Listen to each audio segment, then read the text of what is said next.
We give out blankets during the friendship fire. Um, and that blanket has been extremely important to me. I had it for many, many, many years, um, until I forgot it at camp.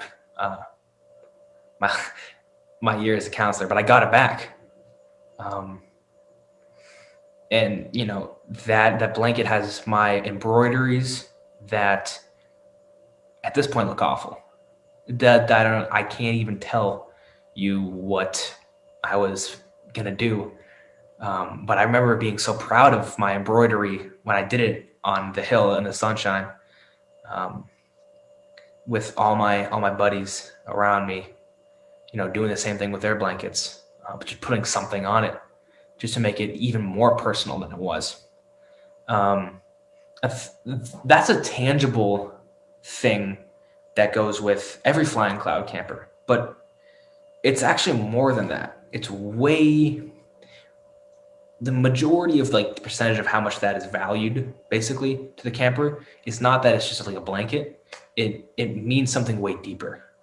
For years and years and years and years and years, campers have been getting blankets, um, and to be connected with that community of people who have just a wool blanket. It really is just a wool blanket in the end. But I think that if everything goes wrong with my life, I'm still gonna have that blanket. Um, and that's how much it means to me. If I don't need to have anything else.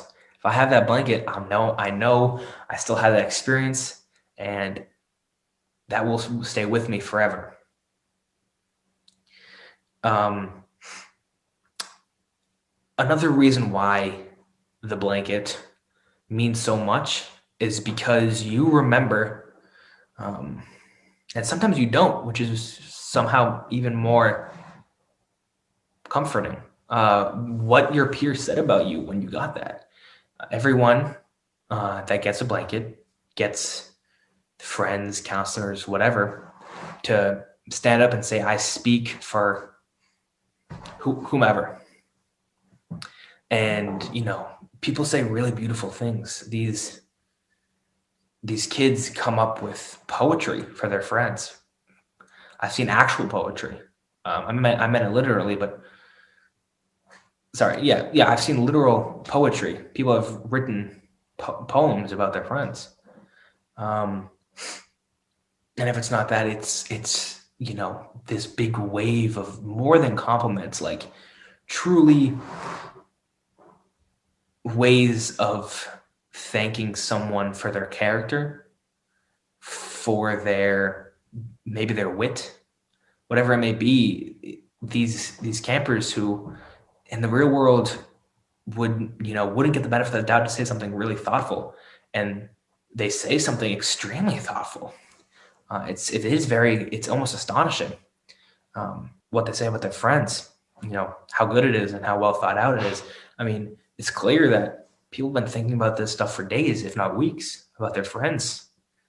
Um, and they wait to say it. And you can't even see your friend who's saying that when you're sitting there, the back's to the fire. You you might know who it is by their voice, but you don't really know.